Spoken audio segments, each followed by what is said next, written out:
Shalom jemaat Tuhan. Shalom.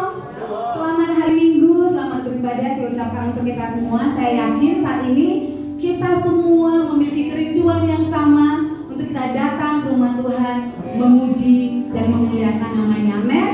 Amin. Mari saat ini saudara dikasihi Tuhan, saya undang kita semua untuk bangkit berdiri. Kita mau mengucapkan ucapan syukur kita kepada Tuhan. Sebab dalam Mazmur 34 ayat 2-4 berkata, Aku hendak memuji Tuhan pada segala waktu, puji-pujian kepadanya tetap di dalam mulutku. Karena Tuhan jiwaku bermegah, biarlah orang yang rendah hati mendengarnya dan bersuka cita. Muliakanlah Tuhan bersama-sama dengan aku. Marilah kita bersama-sama memasyurkan namanya. Haleluya. Hallelujah.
persembahkan kepadamu Tuhan. Inilah pengabdian kami yang sejati. Tubuh, jiwa, dan roh kami persembahkan kepada Tuhan.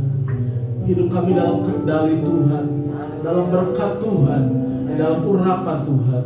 Kami percaya ketika kami berada dalam rumah Tuhan, maka segala berkat sukacita, berkat kebahagiaan, berkat kemenangan, berkat kedamaian akan turun atas kami. Karena Engkau hadir tengah-tengah kami. Engkau hadir untuk memberkati kami Tuhan. Engkau hadir untuk mengurapi kami, memuaskan jiwa kami Tuhan. Terima kasih Tuhan, karena Engkau telah hadir, kami siap bersukacita di dalam Tuhan, di dalam hadirat-Mu, di dalam kemuliaan-Mu Tuhan. Kami membuka ibadah di dalam dan di atas nama Tuhan Yesus, Tuhan dan Juru Selamat kami. Haleluya, semua yang percaya katakan haleluya. Masih tetap berdiri saudara yang dikasihi Tuhan. Saat ini kita mau bersuka cita bersama, karena Tuhan telah datang dan menebus setiap kita. Haleluya.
memberikan persembahan pujian.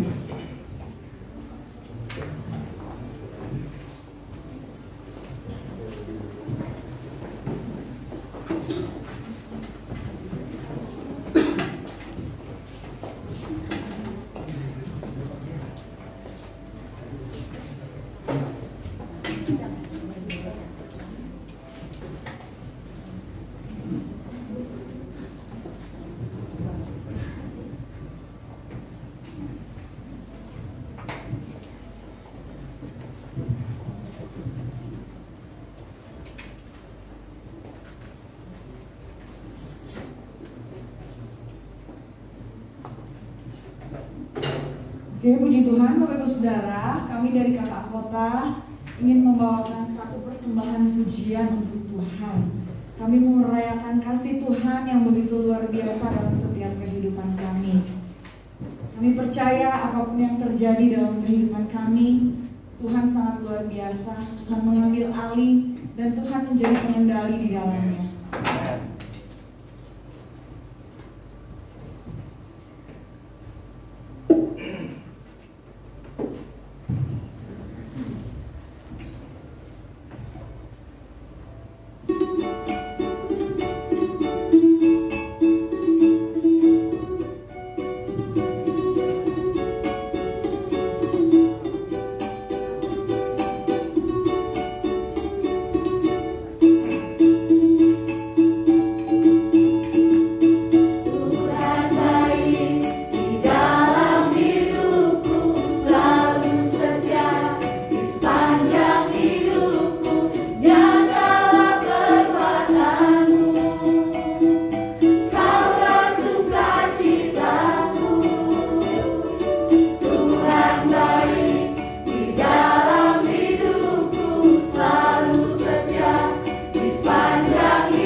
Tuhan kan suaraku, puji nama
pujian tadi mengatakan, Yesus kau di dalamku dan kami mau merayakan kasih-Mu. Amin. Kita mau merayakan setiap kebaikan Tuhan di dalam hidup kita.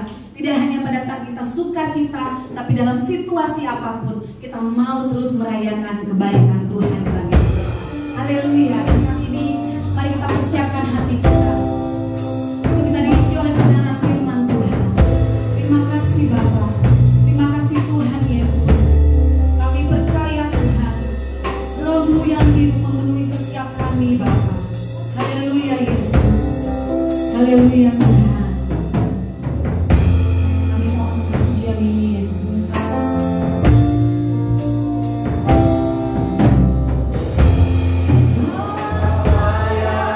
Hidup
bekerja dalam kehidupan kita. Dan tidak ada seorang pun di antara kita yang bisa diikat oleh ketakutan terhadap kuasa kegelapan. Kita harus menang karena Roh Kudus ada di dalam kita. Kita nyanyikan lagu ini dengan penuh iman di hadapan Tuhan. Haleluya. Roh Allah yang hidup penuhiku. Haleluya. Roh Allah yang hidup pulihkanku. Turunlah urapan ke atasku. Haleluya. Membangkitkan kuasa-Mu. Roh Allah yang hidup penuhiku. Roh Allah yang hidup pulihkanku. Turunlah urapan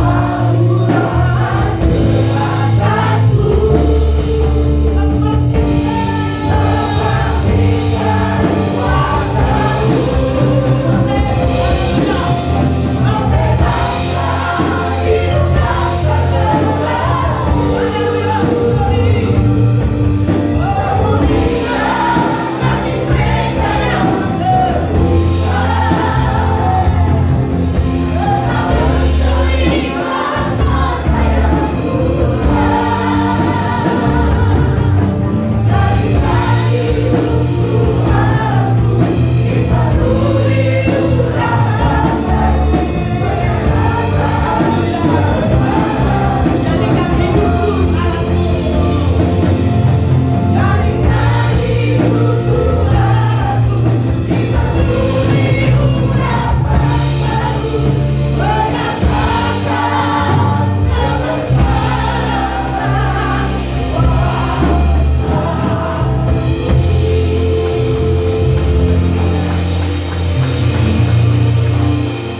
Bapa di dalam surga, di dalam nama Tuhan Yesus, kuasa darah daripada Kristus, penebusan yang telah dikerjakan di atas kayu salib, saat ini melindungi kami dan menjaga kami. Dengan pengurapan Roh Kudus kami akan menerima kebenaran firman Tuhan. Dan Engkau membukakan setiap mata yang saat ini ditutup oleh kegelapan untuk melihat kebenaran. Anak-anak Allah adalah telah ditentukan sebagai pemenang. Terima kasih Tuhan. Di dalam nama Tuhan Yesus kami semua tunduk di dalam hadirat-Mu Bapa, dan menyadari sungguh Engkau yang ada di sini sedang bekerja bagi kami pribadi lepas pribadi. Di dalam nama Tuhan Yesus kami berdoa. Haleluya. Amin. Puji Tuhan. Silakan duduk saudara kekasih.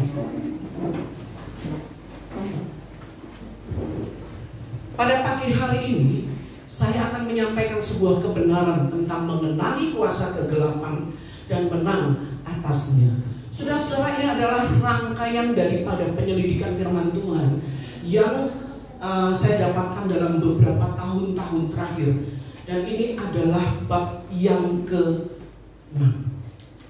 Saudara-saudara, saya mau saudara-saudara saat ini dicelipkan untuk melihat dengan benar bagaimana cara kerja kuasa kegelapan, sehingga kita bisa berdiri untuk memerangi itu.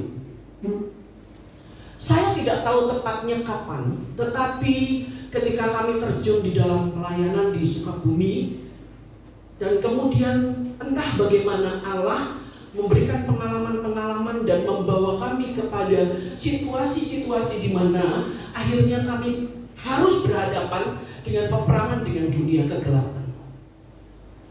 Tetapi ini sebuah kebenaran, saudara-saudara. Saya mau saudara hari ini mengerti ini. Perhatikan.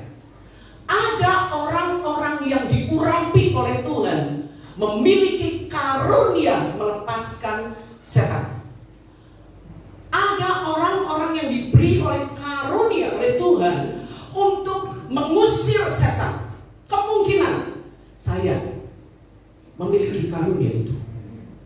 Tetapi tolong saudara jangan berpikir bahwa semua orang yang terlibat dengan kuasa kegelapan, lalu saudara menyerahkannya kepada saya dengan saudara berkata, Bu Rosi punya karunia untuk mengusir setan. Karena ada kebenaran yang kedua, yaitu tanda-tanda ini menyertai orang-orang percaya. Mereka akan mengusir setan demi namaku. Tanda-tanda dan karunia itu dua hal yang berbeda. Sekali lagi, apa saudara? Tanda-tanda dan karunia itu berbeda. Sekali lagi, apa? Tanda-tanda dan karunia itu berbeda. Karunia adalah kasih karunia Allah yang berikan kepada seseorang untuk bisa melengkapi gerejanya. Itu karunia. Tetapi tanda-tanda, semua orang percaya bisa ngusir setan. Amin? Mengapa? Karena ini diperlukan untuk menunjukkan bahwa Allah kita berkuasa. Oleh sebab itu tidak heran beberapa di antara saudara, ketika saudara berada dalam keadaan terjepit untuk mendoakan seseorang yang dikuasai oleh kegelapan, saudara mulai mempraktekkan iman dan saudara berdoa, dalam nama Tuhan Yesus setan keluar, dan benar keluar. Bukan berarti orang itu punya karunia, tetapi tanda-tanda ini menyertai orang-orang percaya. Jadi tidak ada lagi istilah untuk orang-orang setan urusannya Bu Rosi, yang lainnya urusannya saya. Karena semua kita memiliki kuasa di dalam Roh Kudus untuk bisa menyatakan Allah kita berkuasa. Dua hal yang paling ditakuti oleh manusia, kematian. Dan Yesus telah bangkit dari kematian. Tidak ada hal yang perlu kita takutkan tentang kematian. Dan yang kedua, takut setan.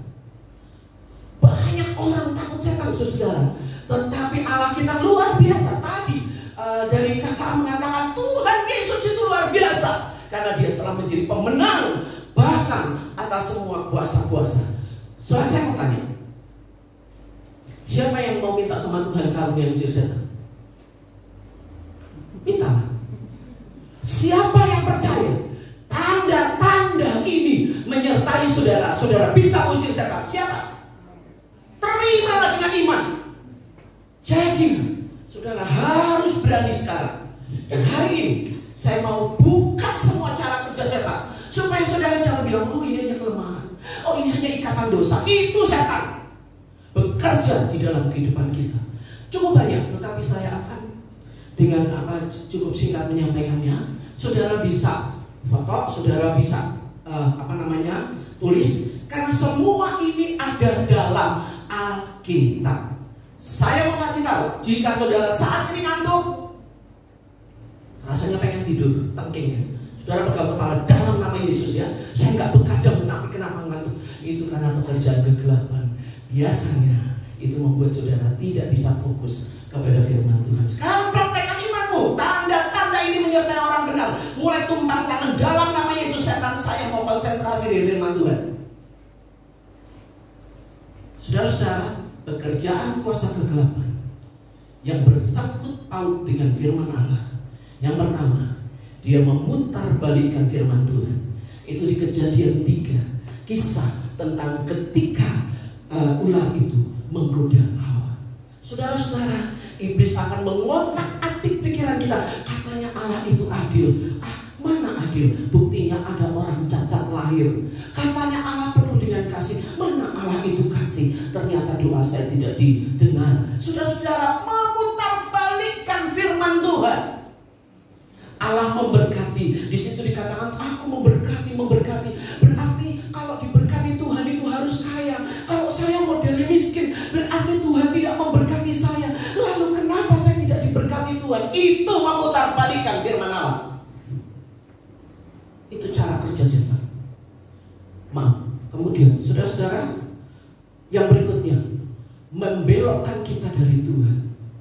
Saudara saya kekasih, ini pekerjaan kuasa kegelapan untuk membelokkan kita dari Tuhan. Kita pengen sungguh-sungguh di dalam Tuhan. Tiba-tiba waktu kita begitu terjebak dengan kesibukan, akhirnya kita mulai belok untuk tidak fokus kepada Tuhan. Kita mau niat untuk ke gereja di hari Minggu, tiba-tiba saudara mulai didera oleh banyak hal, dan kemudian memutuskan yang lain. Elimas Ketika Barnabas dan Paulus ada di Pulau Siprus, gubernur ini memiliki gubernur ini, Sergius Paulus, dia memiliki kerinduan untuk mengenal Tuhan.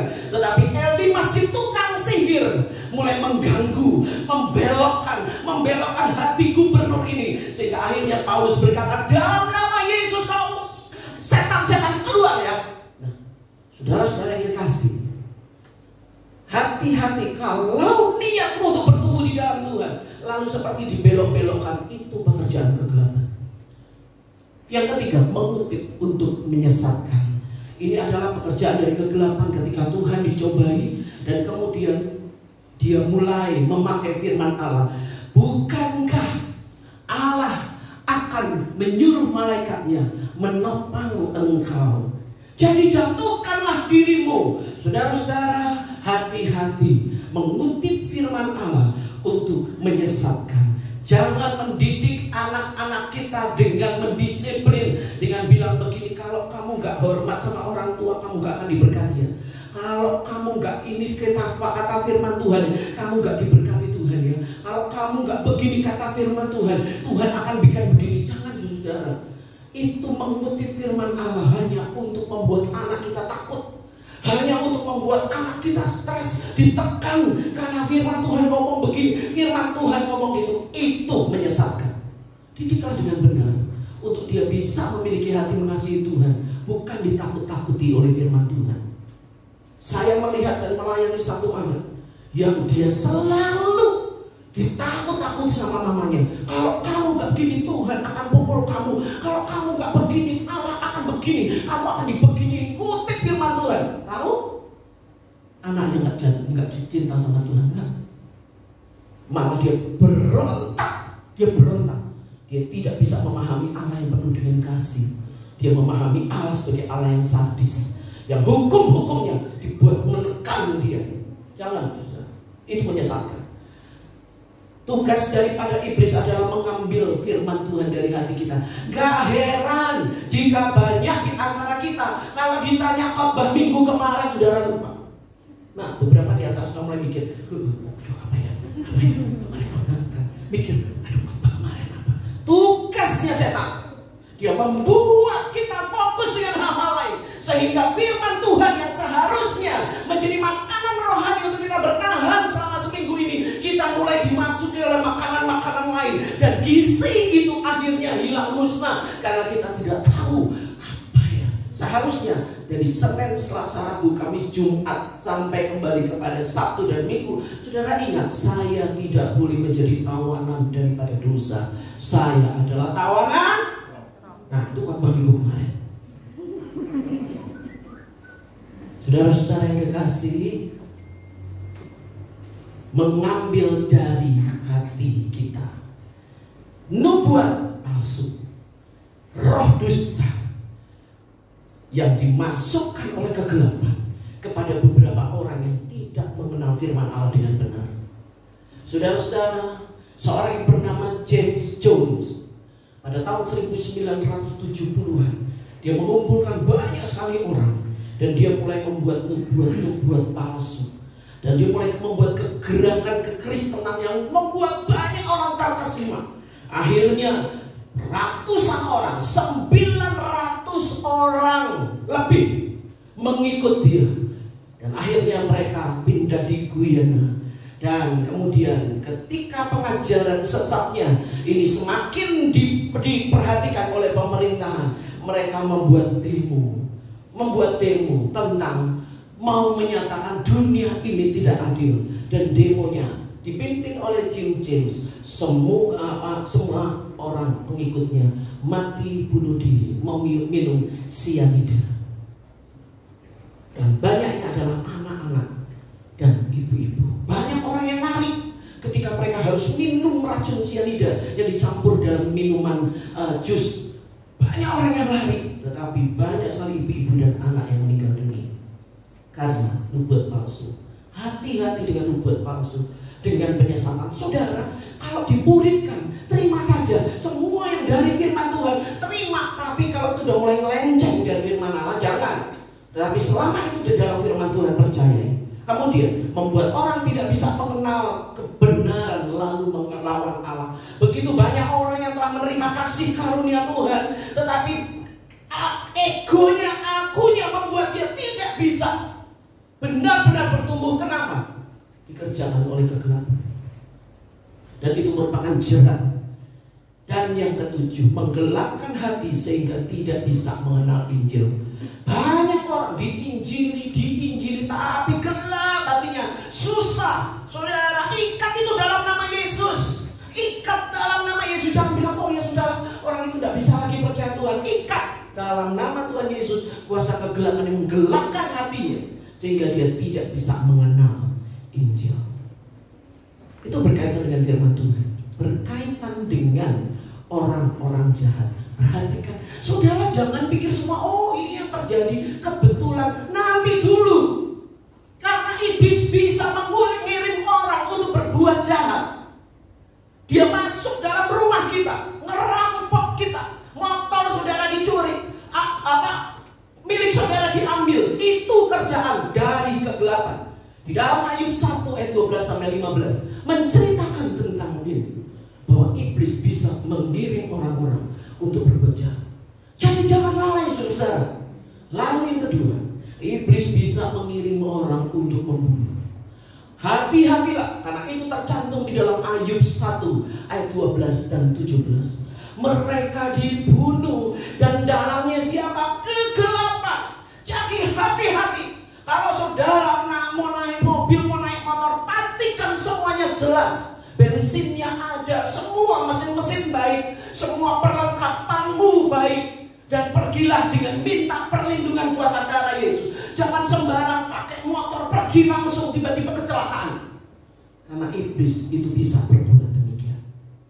Yang ketiga, dia bisa menyebarkan pengikutnya di mana-mana. Saya ingat ketika gereja setan mulai merebak beberapa tahun yang lalu, maka kemudian pemimpinnya ini adalah ini sudah Anton LaVey, pemimpinnya. Dia mendirikan gereja setan dan dia membuat kitab Injil setan. Sebenarnya salah ya, saudara-saudara. Tidak boleh pakai kata Injil, kitab setan aja sudah. Nah, saudara-saudara,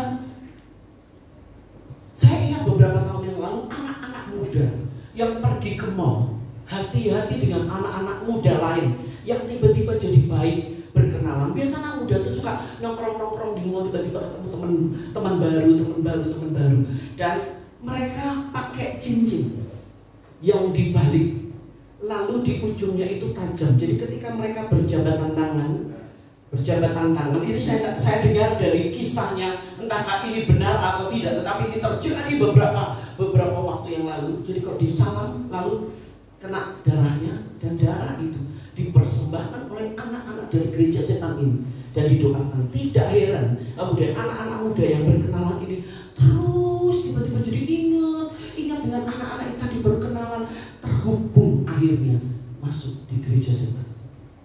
Saudara tahu yang namanya persembahan darah, itu sudah ikatan darah. Kalau sudah darah kita diserahkan oleh iblis, itu namanya ikatan darah. Jadi kita harus berdoa supaya Tuhan menjaga kita. Jangan sampai saudara-saudara kita berkenalan dengan orang-orang yang salah. Saudara, sekarang dengan apa yang terjadi di dalam dunia media sosial, hati-hati. Anak-anak muda hati-hati. Karena gereja ternyata pengikut-pengikut yang dikuasai oleh kegelapan sedang mencari pengikutnya. Beberapa waktu yang lalu saya secara tidak sengaja melihat sebuah tayangan entertainment di Indonesia tentang seorang tokoh yang saya tidak mau sebutkan namanya karena dia disebut sebagai seorang yang memiliki kemampuan indigo. Lalu dia sedang berhadapan dengan seorang tokoh juga, adalah tokoh seorang yang bisa menghipnotis dan segala macam. Lalu cerita singkatnya, si anak indigo ini bilang, kamu punya rahasia besar dalam hidupmu. Apa ya? Saya tidak punya. Saya sudah ngaku sama istri saya. Enggak, kamu dulu pernah nyakitin seorang wanita, dan wanita itu bunuh diri. Intinya begitu. Oh, kaget dia. Bunuh diri? Enggak kok. Rupanya diselidiki sekarang. Lalu dia mengeluarkan sebuah papan ouija. Hati-hati dengan papan ouija. Jangan main-main. Jangan main-main dengan jai lampu. Sekali kita bermain itu, seumur hidup kita diikuti. Jadi ketika papan Ouija itu ditaruh, saya bilang darah Yesus ini ditunjukkan di entertainment, disaksikan oleh seluruh rakyat Indonesia. Itu budaya sana loh, budaya Eropa, budaya Barat yang sekarang sudah mulai dipakai di Indonesia. Saya bilang Tuhan tolong. Itu akan membuat anak-anak muda yang pengen tahu akan coba-coba dengan papan itu. Hati-hati, ada kegelapan di situ. Dan ketika mereka mulai bermain-main di situ, ditanya namanya siapa sih?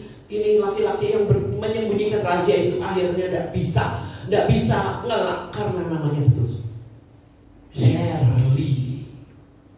Aduh, itu mantan saya. Aduh, saya sudah lupa. Sudah mantan saya. Dia sudah meninggal. Meninggalnya karena nah, tahu saudara? Beberapa saat kemudian tiba-tiba gelas, bang.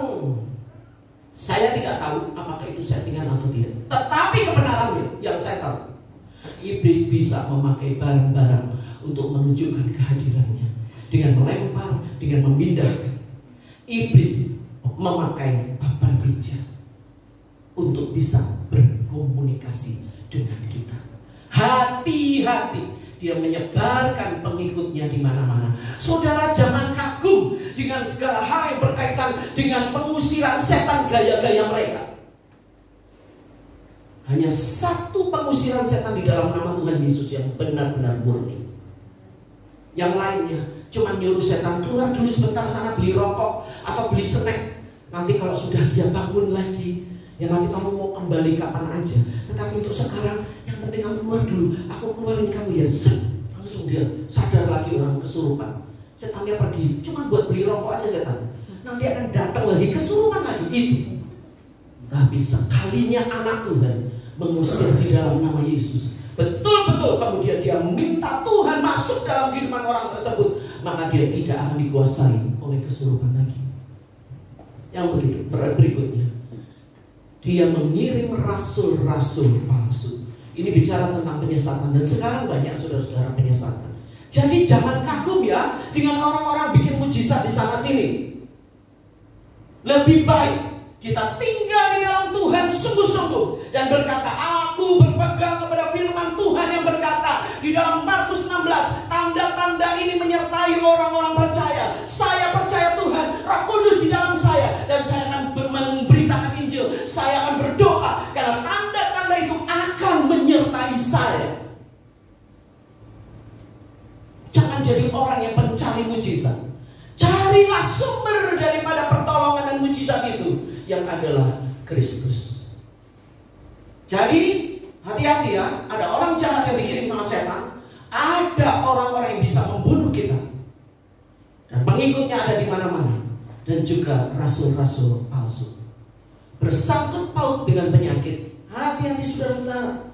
Di dalam Ayub 2 ayat 6 dan 7 mengirim penyakit yang parah, mulai dari gatal-gatal. Saya memperhatikan orang-orang dengan penyakit gatal yang tidak juga sembuh-sembuh. Berpuluh-puluh tahun sudah pergi ke dokter ini dan itu. Perhatikan kisahnya seperti Ayub. Apakah ini pekerjaan setan atau tidak? Harus ditelusuri sungguh-sungguh. Bukan berarti nanti saudara bilang, kamu gatal-gatal gak sembuh-sembuh. Jangan-jangan ada setan. Lihat dulu ya, perhatikan, karena ada penyerta yang lain juga untuk kita bisa tahu bahwa ini adalah pekerjaan kegelapan. Jadi berkaitan dengan penyakit, iblis bisa mengirim penyakit yang parah. Oleh sebab itu anak Tuhan, gunakanlah imanmu, Roh Kudus di dalam kita untuk mendoakan orang-orang sakit. Amin. Dia merusak tubuh manusia. Jadi saya berdoa saat ini saudara-saudara, jangan ada apapun di dalam dunia ini mengikat saudara. Waduh, saya nggak bisa tidur bro kalau saya tidak makan babi. Apa yang mengikat kita itu nggak benar saudara. Saya kenal seorang hamba Tuhan, waduh misinya bagus, visi apa dia penginjilan di mana-mana, tapi saya dengar bilang gini, dia tiap hari minumnya Coca-Cola, gak bisa kalau gak pakai Coca-Cola. Bagus penginjilannya, tetapi dia diikat oleh sebuah ikatan. dengan ikatan yang bukan dari Tuhan. Kira-kira dia minum Coca-Cola terus akan jadi penyakit nggak? Penyakit lah. Lalu di dalam nama Yesus sembuhkan sakit saya, dalam nama Yesus sembuhkan sakit saya. Kira-kira dia akan sembuh nggak? Jangan bilang enggak dong. Tuhan bisa nyembuhin, terserah Tuhan. Tuhan mau nyembuhin atau enggak itu terserah Tuhan. Tetapi jangan cari penyakit karena kita terikat dengan sesuatu yang salah. Dan ingat, siapa yang sedang merusak tubuhmu? Siapa? Siapa yang merusak tubuhmu? Saudara jawab sendiri, bukan saya. Kemudian dia menyiksa. Saudara-saudara, iblis itu menyiksa. Ada malam-malam orang itu tidak bisa tidur. Saya kalau harus melayani orang-orang tanya dulu, kamu sering dimimpi buruk? Iya Bu, saya dimimpi buruk. Aduh, saya nggak bisa tidur. Saudara-saudara, sebuah gejala. Saya kemarin ketika sedang mempersiapkan ini, saya melihat sebuah cuplikan sedikit di Google. Setan bisa memperkosa wanita. Ya, karena saya mengalami dan menolong beberapa wanita yang diperkosa oleh setan. Bahkan mereka mengandung anak-anak yang ketika diperiksa tidak ada anaknya, tetapi perutnya buncit. Tahu-tahu nanti berapa bulan hilang. Ini mistik, saudara. Ini mistik. Dan kita harus berdoa, berdiri di atas tanah yang keramat ini sebagai anak-anak Tuhan yang hidup dalam kesalehan, dan kita bisa memenangkan pertempuran dan menolong jiwa-jiwa ini. Saya percaya begitu banyak saat ini orang sedang mengalami siksaan oleh setan. Jadi banyak orang menderita keinginan bunuh diri, tidur yang tidak bisa tidur, terus diganggu oleh mimpi-mimpi buruk. Pakai kuasa darah Tuhan Yesus dan Roh Kudus yang ada dalam kita untuk mendoakan orang-orang tersebut. Kalau saudara berada dalam siksaan tersebut, nanti hubungin saya ya. Kemudian dirasuk. Dirasuk ini kisah tentang seorang yang ada dalam rumah ibadah. Kalau saudara perhatikan seorang dalam rumah ibadah, artinya orang itu ibadah. Artinya orang itu takut Tuhan. Tetapi kenapa dia dirasuk? Ada hal-hal yang terjadi dalam kehidupannya di mana dia bisa dirasuk oleh kegelapan. Tapi saudara, kebenarannya kita bisa menolong orang-orang demikian. Satu kali ketika kami sedang melayani di daerah Jember sana, tiba-tiba ada suasana yang tidak nyaman. Dan ketika saya melihat pada satu orang di depan saya, tiba-tiba dia dirasuk. Lalu dia mulai mengamuk, teriak-teriak. Saya langsung pegang dalam nama Tuhan Yesus, oleh kuasa darah Yesus, langsung dia bangun lagi. Saudara-saudara, tubuh kita adalah baitnya. Jangan mau dikuasai oleh kegelapan. Dan mari kita menjadi orang-orang yang menolong banyak orang yang sedang dirasuk oleh kejahatan. Membuat bungkuk. Saudara-saudara, beberapa orang-orang yang bungkuk itu dikerjakan oleh kuasa kegelapan.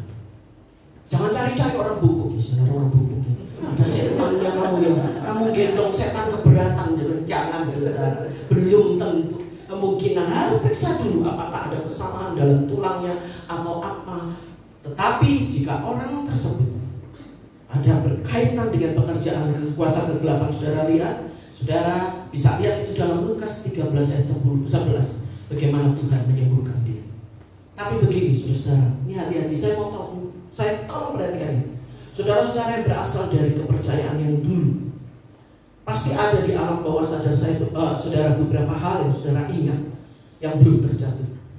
Jika di antara saudara-saudara dulu pernah bermain-main dengan mistik atau menjadi media, bahkan disebut sebagai dukun atau peramal, hati-hati. Karena iblis bisa memakai itu dengan membuat saudara merasa ketika di dalam Tuhan, saudara begini, rasanya kamu sedang mengalami pergumulan. Saya melihat kamu berada dalam keadaan muram, kayak ada awan gelap. Saya merasa ada sesuatu yang salah. Hati-hati. Meramal-ramal dulu dengan sekarang beda. Kita nggak boleh pakai cara begitu. Semua murni dalam Tuhan. Semua adalah kasih dan bukan mereka-reka. Jika saudara, saya memperhatikan beberapa orang yang dulu pernah mantan berkaitan dengan mistik-mistik dan mereka adalah mediator atau peramal atau petenung atau apa kayak gitu ya.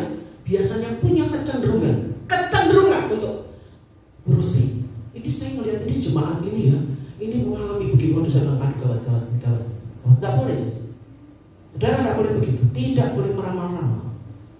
Karena itu kebiasaan, itu cara iblis bekerja untuk membuat saudara, oh iya, saya dipakai Allah lah. Nanti dulu, lebih baik bicara dengan dia dari hati. Dan kalau saudara mau nolong orang, jangan bilang begini. Saya kok melihat Mas Antoni kok kayak wajahnya penuh dengan kerut-kerutnya. Ada masalah? Ada masalah? Ada masalah? Ada masalah nggak? Ceritalah. Ada masalah nggak?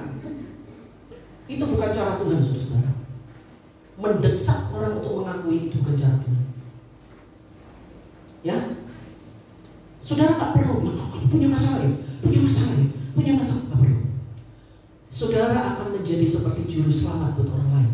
Dan ingat, ada satu saat dalam hidupmu beban itu terlalu berat. Dan Tuhan bilang itu beban bukan aku yang taruh, tetapi kamu merasa dirimu sebagai orang yang bisa nolong orang. Hati-hati. Kita bukan siapa-siapa. Sekali lagi, setiap peristiwa ketika orang datang dalam hidup saya bahwa masalah ini saya sambil Roh Kudus, aduh Tuhan, saya nggak ngerti ini mesti gimana. Jadi setiap dia cerita, saudara Yesus, tolong Tuhan beri hikmat karena saya tidak berani mengandalkan pengalaman. Karena pengalaman itu menyesatkan. Saya hanya mau mengandalkan Tuhan. Jadi jangan mengandalkan pengalaman. Dulu saya dulu pernah nyembuhin, saya dulu pernah usir setan begini, dulu saya begini, dulu itu menyesatkan.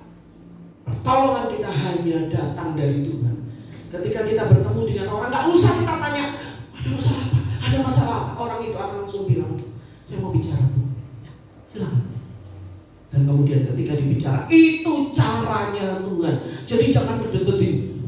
Ngaku, ada masalah apa? Ngaku. Jangan. Itu tidak membuat orang nyaman. Ya. Jadi membuat bungkuk. Silakan cari orang-orang bungkuk untuk didoakan. Jangan gitu ya. Maksudnya periksa. Kadang-kadang ada pekerjaan kegelapan. Berikutnya bisu dan tuli. Tubuh kejang-kejang. Berapa orang yang mengalami kejang-kejang, saudara-saudara? Ternyata setelah didoakan, dia dikerjai oleh kuasa kegelapan. Berikutnya, bersangkut paut dengan orang beriman. Orang beriman itu dicobai. Saudara-saudara, ujian dari Tuhan, ujian sumbernya dari Tuhan, pencobaan sumbernya setan. Ujian itu tujuannya supaya kita bisa naik lebih tinggi di dalam Tuhan, dalam iman kita. Cobaan itu tujuannya untuk menjatuhkan supaya kita jauh daripada Tuhan. Itu beda ujian dan pencobaan. Dan saudara-saudara yang kekasih, Pak, sering kali yang terjadi ketika kita sedang menghadapi ujian Tuhan, iblis masukkan pencobaan dan membuat satu orang ini terbelit di antara ujian dan pencobaan. Tetapi Allah, dia memiliki kuasa untuk bekerja dengan kuasa jauh lebih tinggi untuk menolong orang yang sedang kebingungan itu, untuk melihat dalam segala keadaan Allah turut bekerja di dalamnya untuk mendatangkan kebaikan. Iblis akan membuat kekacauan, saudara-saudara, antara cobaan dan ujian. Hati-hati. Iblis juga menampi. Iblis menuntut untuk menampi engkau seperti gandum, Petrus. Kata Yesus kepada Petrus, iblis menuntut untuk menampi kamu seperti gandum. Saudara mau bebas dari penampian? Gak bisa. Itu iblis yang bikin. Semua kita ditampi. Imannya lemah atau imannya kuat, imannya isi atau imannya kosong, ibadah dengan Tuhan punya kuasa atau tidak, itu ditampi, saudara. Itu iblis kerjaannya. Jadi waspada terus. Lalu dia merusak orang benar, memasukkan orang benar ke penjara tanpa kesalahan. Saudara tahu kisah tentang ini, tentang dua wanita ini. Dua wanita ini adalah seorang yang bernama Maryam dan satu Maisya begitu. Ini dia di Iran, dan dia harus dimasukkan ke penjara gara-gara menyebarkan Alkitab. Di Indonesia pernah ada Rebecca, Ratna, dan satu lagi seorang wanita, 3 wanita guru sekolah minggu yang dimasukkan di penjara.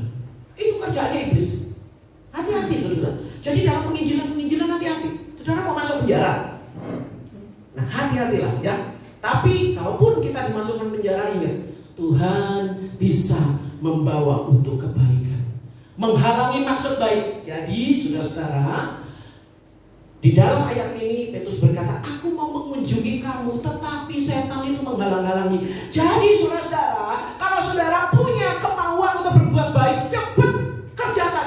Kalau itu sudah tak dalam pikiran, iblis belum tahu. Tak dalam pikiran, dalam hatimu, iblis belum tahu itu dari Tuhan. Langsung lakukan, jangan ngomong-ngomong orang lain.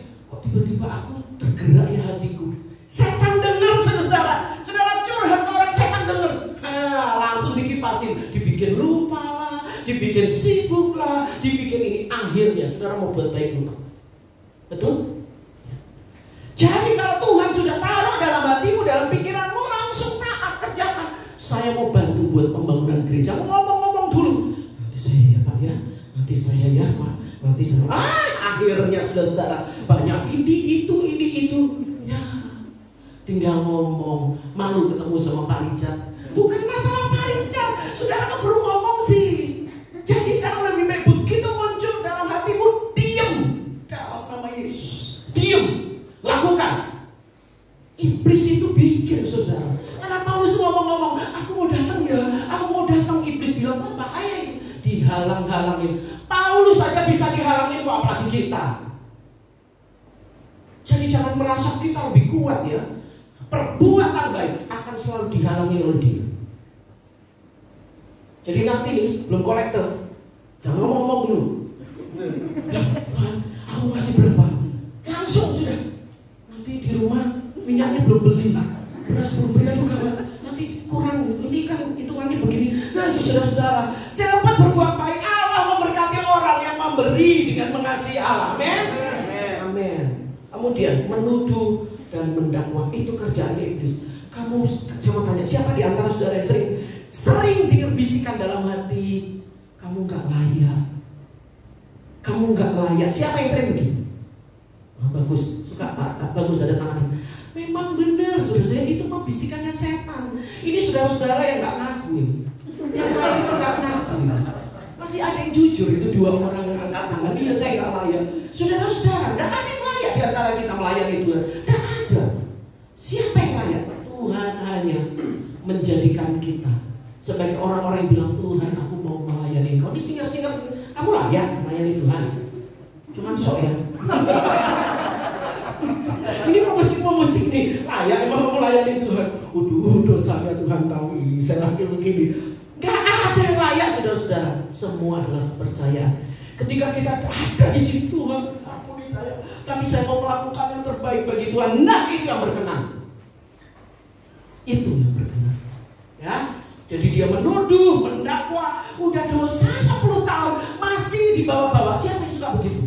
Itu kerjaan setan. Kalau sudah dosa 10 tahun sudah minta ampun sama Tuhan, tutup. Jangan mau dituduh-tuduh, didakwa-dakwa. Selesai dalam nama Yesus. Berkaitan dengan perbuatan dosa, dia mempengaruhi kita berkhianat. Bilang, saya mau setia. Bilang yang keras, saya mau setia. Sekarang bilang, pasanganmu punya nama kan? Saya mau setia kepada istri saya, suami saya. Ayo ngomong, 1, 2, 3. Saya mau setia kepada istri saya. Kalau dibilang istri saya, kok kebanyakan semua juga punya istri. Sebutin namamu. Ya. Ayo, 1, 2, 3.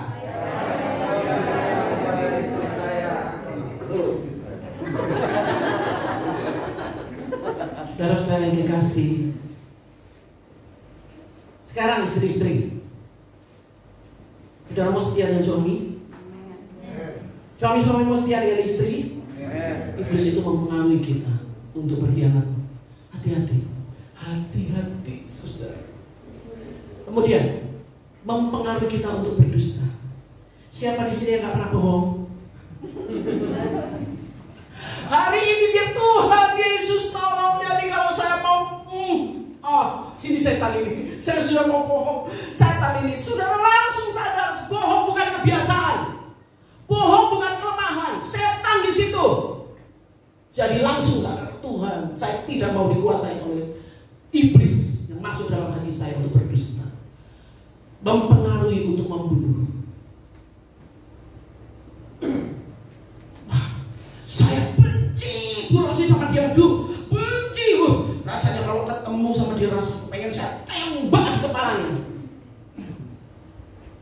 Itu kejahatan yang dibisikkan oleh iblis. 1 kali, 2 kali, 3 kali, lama-lama saudara bisa lakukan. Jadi hati-hati. Kemudian masuk dalam hati untuk membesarkan diri. Wah, kalau bukan saya, wah memang saya orang hebat. Hati-hati, itu iblis. Lalu masuk dalam hati untuk membenci. Firman Allah berkata, jika engkau berkata engkau ada dalam terang, tetapi engkau membenci saudaramu sendiri. Sebutkan, membenci saudaraku. Sebutkan, membenci saudara di dalam Tuhan dan saudara di luar Tuhan. Jika engkau membenci saudaramu sendiri, engkau berada dalam kegelapan sampai saat ini. Itu kata Tuhan. 1 Yohanes 2 ayat 11. Jika engkau berkata engkau berada di dalam Tuhan, tetapi di dalam hatimu kau membenci dia, maka engkau sedang berada dalam kegelapan sampai saat ini. Sampai saat lagi ibadah ini Tuhan, iya. Hati-hati dengan kebencian. Bereskan di hadapan Tuhan, karena itu dikerjakan oleh kegelapan. Masuk dalam hati untuk iri hati dan egois. Dia begini. Kemarin kami anak-anak youth kumpul beberapa orang yang berkomitmen untuk menjadi pemusik.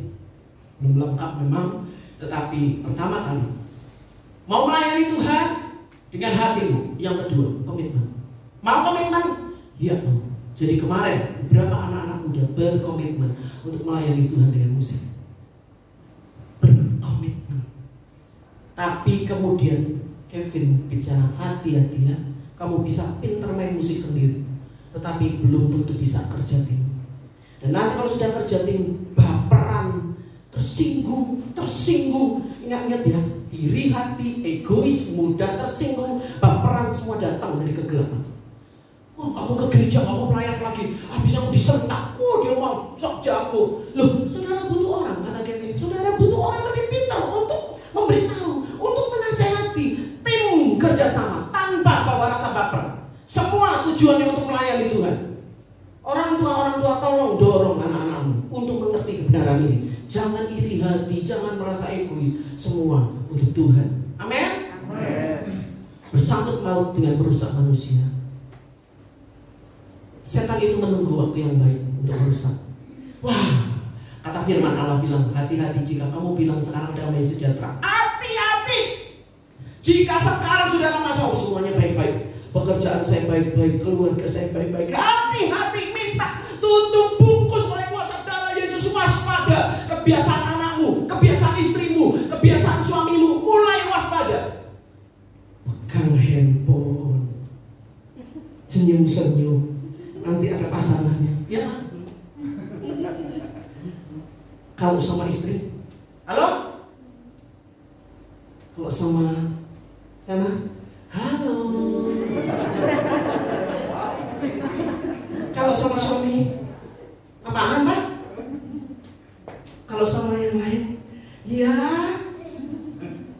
shalom. Oh, nadanya jadi berubah ya kalau sama suami sama orang lain. Coba berarti, perhatian aja. Jadi kalau ada orang di depan saya ya, dia terima dari yang lain, halo shalom. Kalau dia terima dari suaminya atau istrinya? Halo? Jaga-jaga, menunggu waktu. Dia lihat ketika istrinya mulai, Pak, aku kok gendut ya, melipet-melipet. Hati-hati, suaminya mulai melirik yang lain.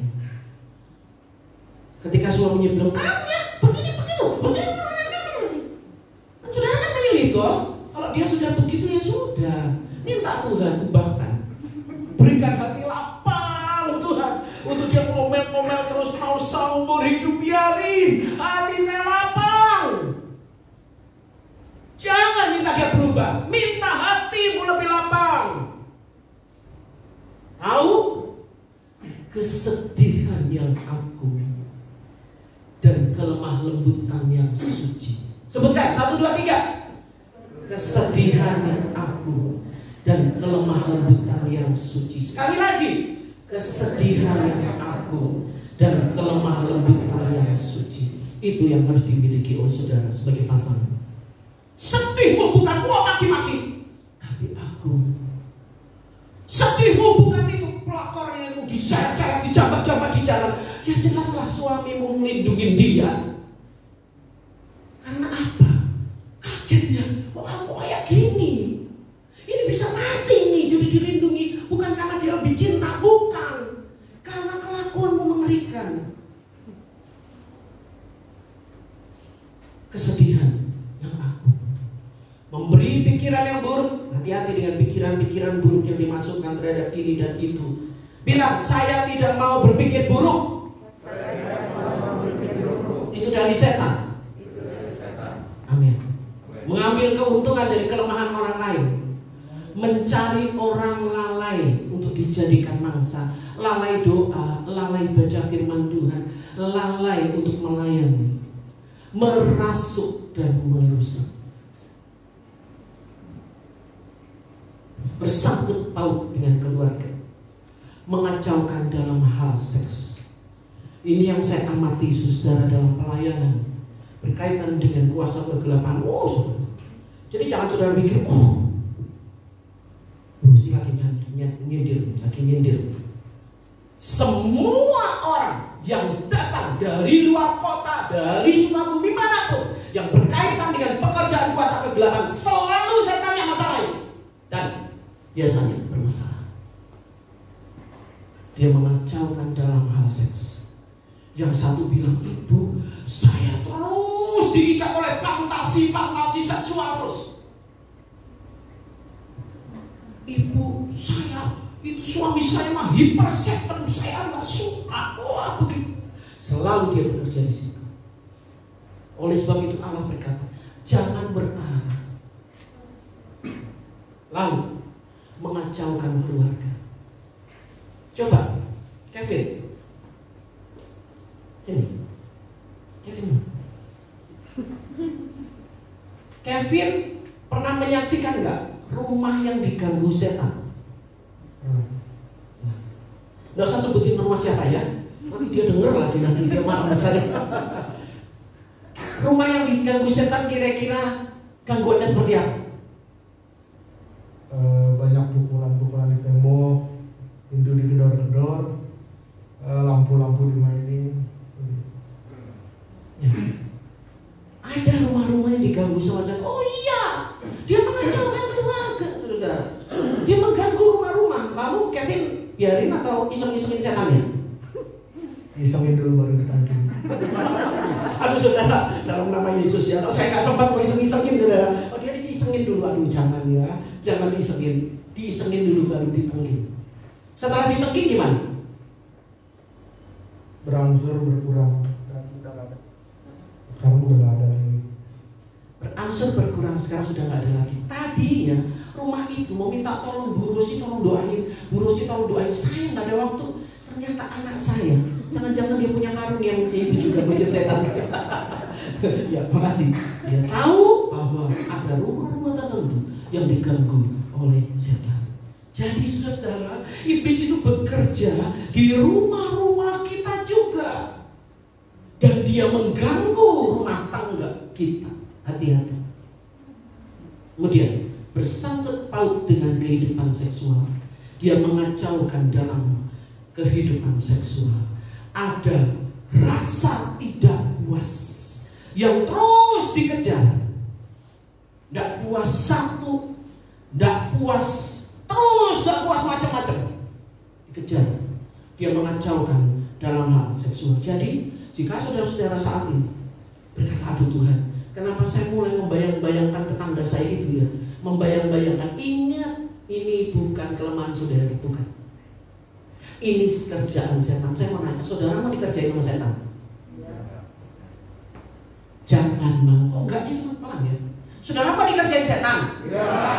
Jangan mau. Setan itu merusak saudara-saudara. Saudara tahu nggak? Saya kalau lihat iklan McD, burgernya, waduh, enak banget.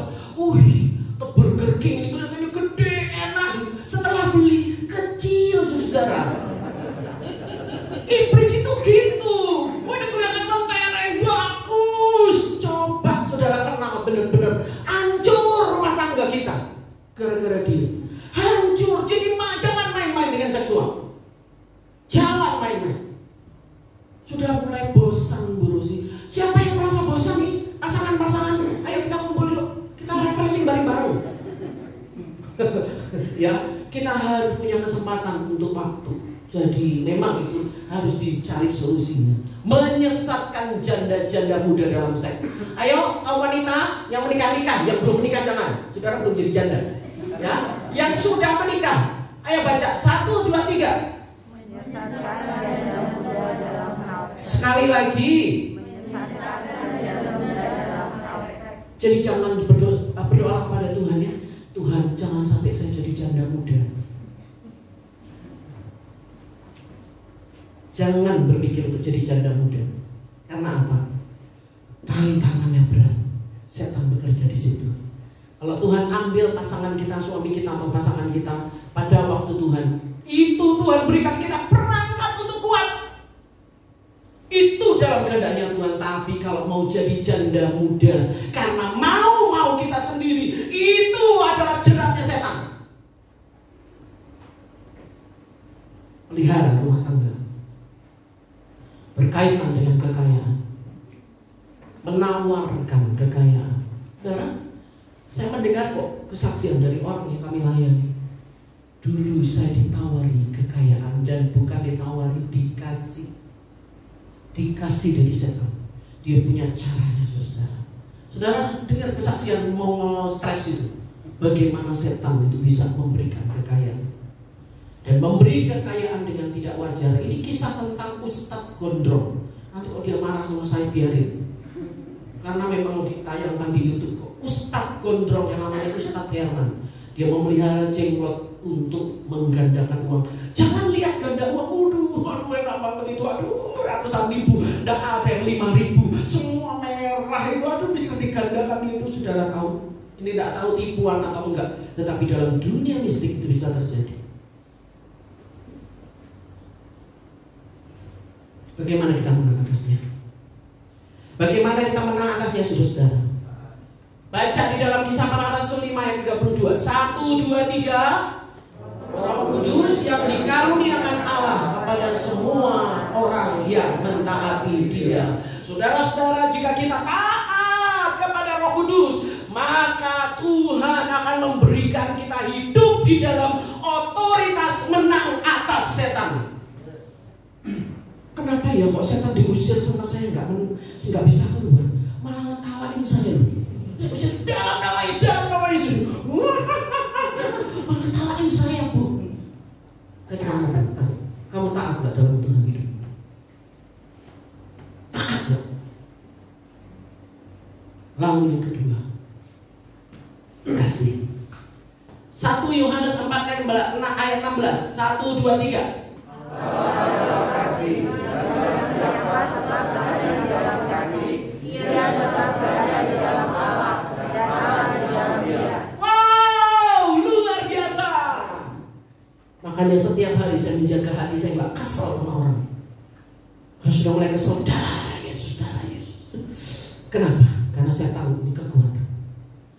Ketika kita ada tetap di dalam kasih, nggak keluar keluar masuk, mengasihi benci, mengasihi lagi, benci lagi kumat, bertobat lagi, mengasihi lagi. Tidak, tetap di dalam kasih. Dia berada di dalam, sekali lagi, dia berada di dalam. Baca ayatnya. Jika orang itu tetap di dalam kasih, dia tetap berada di dalam Allah. Kalau dia ada dalam Allah, setan mau ganggu gak? Bukan hanya dia di dalam Allah, tetapi Allah di dalam dia. Jadi yang keluar dari dia adalah kasih lagi, dijengkelin kasih lagi, dimaki-maki kasih lagi, dihianati kasih lagi. Orang kayak gitu, setan gak akan ngerjain. Takut karena dia berada dalam Allah. Yang ketiga, di mana?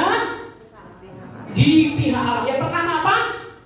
Taat. Yang kedua, kasih. Yang ketiga, di pihak Allah. Baca sama-sama. Roma 8 ayat 39. Atau kuasa-kuasa, baik yang di atas maupun yang di bawah, ataupun sesuatu makhluk lain, tidak akan dapat memisahkan kita dari kasih Allah yang ada dalam Kristus Yesus Tuhan kita. Siapa yang suka berdoa begini? Tuhan,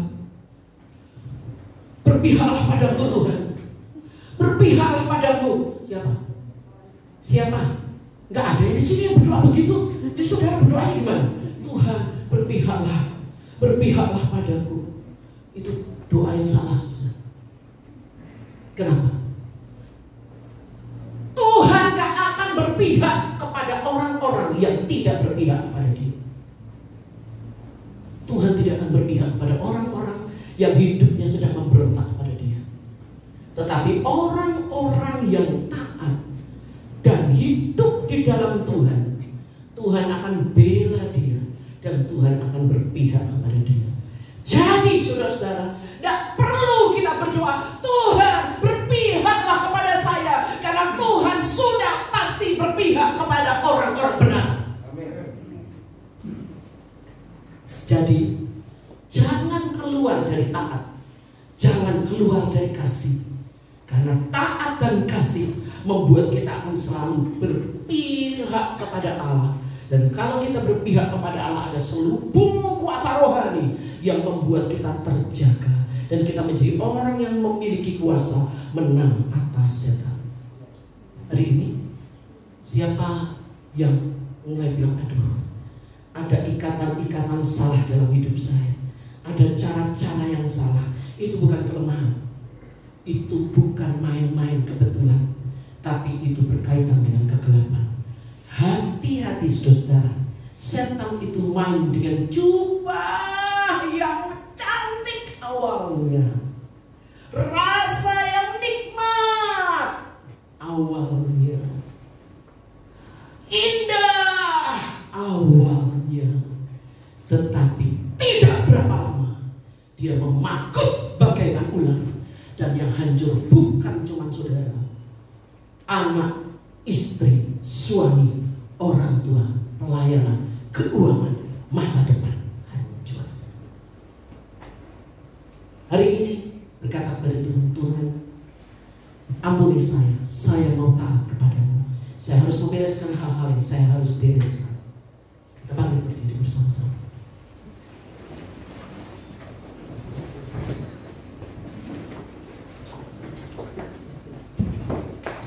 Engkau yang lebih tahu cara menolong hidupku. Ku percaya Kau Tuhan. Ku percaya Kau Tuhan yang tak pernah gagal, menjadikanku lebih dari pemenang. Ku percaya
Engkau sedang berbuat sesuatu dalam hidup saya. Dan hari ini mata saya terbuka, dan saya tidak mau ambil keputusan, saudara-saudara. Saya tidak mau dikuasai oleh kegelapan. Saya harus menang. Saya harus menang. Saya harus menang dalam perkataan saya. Saya harus menang dalam pikiran saya. Saya harus menang mengatasi kelemahan-kelemahan saya. Saya tidak mau diikat oleh apapun yang merusak hidup saya. Ini keputusan saudara untuk mulai mematahkan siasat kegelapan. Kalau saudara orang, angkat tanganmu, angkat wajahmu, dan mulai berdoa. Roh Kudus di dalam saya, Roh yang berkuasa itu memberikan saya pemenang, bahkan lebih dari pemenang. Hari ini saya memutuskan untuk melepaskan semua ikatan kegelapan yang mengganggu saya, keluarga saya. Saya tidak mau diikat. Mulai berani saudara berdoa. Gunakan Roh Kudus ada di dalam saudara. Mulai saudara berdoa. Haleluya. Dalam nama Yesus, sebutkan saudara, dalam nama Yesus saya harus menang. Dalam nama Yesus saya mau taat. Dalam nama Yesus saya mau memenuhi kasih Allah. Di dalam nama Yesus Allah di pihak saya. Dalam nama Yesus saya memutuskan untuk menang. Dalam nama Yesus saya memutuskan untuk taat. Haleluya. Haleluya. Dalam nama Yesus penuhi saya dengan kasih Tuhan. Glory. Yesus Engkau pemenang. Yesus Engkau menang. Kami patahkan siasat kegelapan di dalam nama Yesus. Di dalam nama Yesus.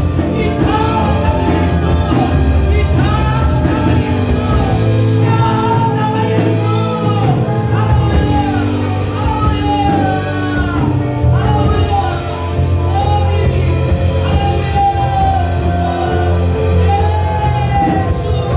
Haleluya. Terpujilah Allah yang berkuasa.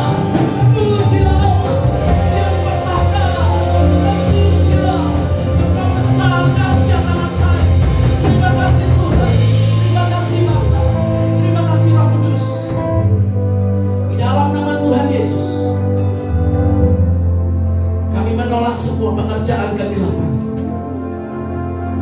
Saudara mulai ucapkan doa ini. Dalam nama Tuhan Yesus, oleh kuasa darah Yesus, saya memutuskan untuk taat kepada kebenaran. Saya memutuskan untuk hidup di dalam kasih. Dengan pertolongan Roh Kudus, Allah ada di pihak saya. Karena saya di pihak Allah. Di dalam nama Tuhan Yesus, semua pekerjaan kegelapan yang mengganggu saya hancurkan, saya patahkan di dalam nama Tuhan Yesus, oleh kuasa darah Tuhan Yesus. Haleluya. Katakan haleluya. Saya menang. Haleluya. Haleluya. Dalam nama Tuhan Yesus, terpujilah Allah. Saya sudah berdoa di dalam nama Yesus. Haleluya. Amin. Silakan Ibu Purba tolong maju ke depan. Silakan duduk saudara-saudara.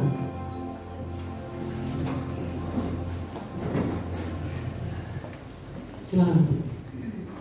Saya mau dengar sedikit kesaksian bagaimana menang atas kegelapan. Ibu pernah mengalami itu, Ibu? Bagaimana kesaksiannya? Dulu waktu 2 tahun yang lalu, saya itu diberikan masih kontrak dulu yang di bawah.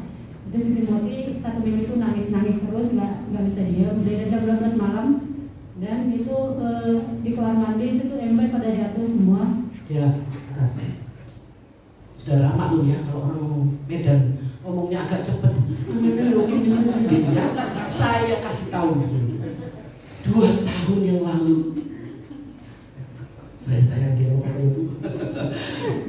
Baik, kita bersyukur punya banyak budaya. 2 tahun yang lalu, setiap jam 12, anaknya Timothy selalu nangis. Dan selama berapa lama, Bu? Seminggu. Selama seminggu. Di kamar mandi? Itu ember pada jatuh sama di atas. Ember berjatuhan tanpa ada yang bikin jatuh. Ibu tahu itu siapa yang bikin? Kuasa kegelapan. Kuasa kegelapan. Sudah seminggu, lalu apa yang Ibu lakukan? Saya menelepon Bu Rosi dan minta didoakan. Ini saudara, dia masih ngandelin saya. Tetapi sejak saat ini dia nggak akan ngandelin saya lagi. Tanda-tanda ini menyertai orang benar. Amin. Nah, dia telepon saya, Bu, tolong doakan. Itu malam ya, Bu? Ya, jam 12. Jam 12 malam. Jangan ganggu saya jam 12 malam ya. Saudara bisa doa sendiri sekarang. Nah, jadi jam 12 malam dia telepon saya dan kami berdoa. Allah kita luar biasa, cuma lewat telepon. Saya bilang speaker, Bu, dan kami berdoa. Langsung apa yang terjadi? Itu sama yang di atas udah nggak bunyi-bunyi lagi, yang di atas sama yang di kamar mandi. Apa yang ada bunyi-bunyian di kamar, bunyi-bunyian di kamar dan di atas di kamar mandi langsung berhenti. Allah kita luar biasa, amin. Amin. Beri tepuk tangan bagi Tuhan. Haleluya. Haleluya. Terima kasih, Bu. Terima kasih. Ya.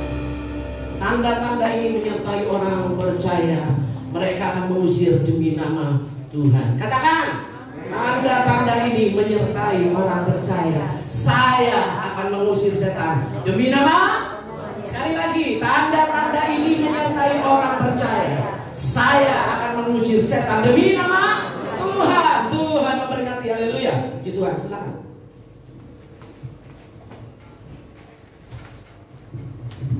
Haleluya, kita sangat diberkati dengan firman Tuhan. Dan saya percaya kita semua yang ada di tempat ini adalah orang-orang pemenang. Amin. Yang jadi pemenang, lambaikan tangannya. Haleluya. Dan sebelum kita memberikan persembahan dan kolektor ini akan diambil 2 kali, saya akan membacakan warta gereja kita untuk seminggu ke depan. Yang pertama, gereja dan gembala sidang mengucapkan selamat datang dan selamat beribadah kepada jemaat yang baru pertama kali hadir beribadah bersama kami. Dan saya percaya kita semua akan bertumbuh bersama dalam pengenalan akan firman Tuhan. Dan kami mengundang kembali untuk setiap jemaat yang baru pertama kali hadir untuk boleh bergabung bersama dengan kami dalam ibadah kami. Dan ibadah kita diadakan 2 kali. Yang pertama pukul 8 pagi dan yang kedua pukul 10. Dan kami menginformasikan kepada anak-anak yang mengikuti kelas katekisasi, kelas baptisan, setelah ibadah pertama dan ibadah kedua akan diadakan kelas. Jadi boleh mengikuti langsung. Dan ruangannya ada di depan, di ruangan kantor. Kemudian untuk yang online, bagi jemaat yang tidak bisa mengikuti kelas katekisasi pada ibadah hari Minggu, ibadah pertama dan ibadah kedua boleh mengikuti kelas online yang diadakan pada hari Kamis jam 7 malam. Jadi kepada jemaat yang mengikuti kelas baptisan untuk boleh meluangkan waktunya dalam kelas-kelas ini. Dan gereja juga mengingatkan kepada setiap kita untuk selalu menerapkan protokol kesehatan. Dan yang terakhir, kami menghimbau kepada seluruh anak-anak yang masuk dalam kelas tamborin untuk boleh hadir dalam latihan tamborin yang dipimpin oleh Kak Nancy dan diadakan pada hari Sabtu jam 2 siang. Mari Bapak Ibu yang memiliki anak yang ingin melayani dalam tamborin untuk boleh mengantarkan anak-anaknya bergabung dalam latihan ini. Itu saja warta jemaat sepekan, dan saat ini saya ingin mengundang yang bertugas kolektor untuk boleh maju ke depan. Mari Bapak Ibu kita siapkan persembahan-persembahan kita. Dan kita bersatu dalam doa. Terima kasih Bapa, terima kasih Tuhan Yesus untuk saat ini kami memuji dan memuliakan nama-Mu di rumah-Mu yang kudus Bapa. Terima kasih untuk setiap sukacita yang melimpah dalam hidup kami Tuhan. Engkau melihat hati kami Tuhan Yesus, Engkau tahu ke dalam hati kami Bapa. Sekalipun kami dalam masalah Tuhan Yesus, dalam kesedihan ataupun kami dalam sukacita, tapi kami tidak mau terbengkalai Tuhan Yesus. Kami mau tetap memuji dan menyembah Engkau, mengucapkan syukur, kami menaikkan setiap pujian penyembahan kami hanya kepadamu Allahku. Dan saat ini Tuhan kami ingin memberi Tuhan Yesus. Bapa, Engkau berkati setiap tangan-tangan yang memberi Tuhan. Engkau tahu Tuhan Yesus, kami memberi dengan sukacita Tuhan. Dan kami percaya Tuhan Yesus, dan kami sangat percaya Bapa, Engkau juga yang akan memberkati setiap kami Tuhan, usaha dan pekerjaan kami Tuhan Yesus, keluarga kami semuanya Engkau berkati Bapa. Apa yang menjadi milik kami Engkau berkati. Terima kasih Tuhan, terima kasih Bapa. Dan saat ini kami siap memberi, Engkau yang memberkatinya. Di dalam nama anak-Mu kami berdoa mengucap syukur. Haleluya, amin. Haleluya Tuhan, kami dalam masa kemenangan Bapa. Haleluya.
Untuk ibadah pertama ini Engkau telah memimpin kami dari awal sampai akhirnya.